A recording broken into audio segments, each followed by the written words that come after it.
aqui não. A ainda tauta tem reunião de Rijksministerraad na Holanda e ainda trempang ma worden informado door nos minister plenipotenciário de duas decisões importantes que toca a Aruba. E para mim, tal notícia, como te considerar hobby bom, e aceita que o Rijksministerraad a decidir que trek in a lei de RAFT. RAFT está a abreviação para Rijkswet Aruba Financieel Toezicht.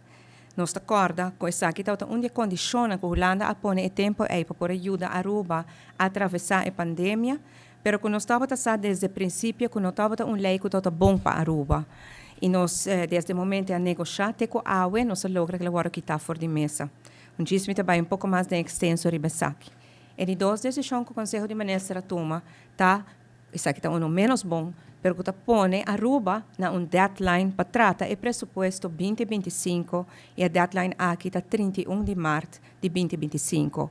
Isso aqui está algo que me considera menos bom, so durante de meu gabinete nós não há de uma situação assim, que para evitar, pero que é agora tipo de instrução de Rijksministerraad que donava deadline. Lamentavelmente, nós, no último ano, procuramos a resposta entregar a tempo para poder tratar a tempo, para viajar aqui nós está caindo lado.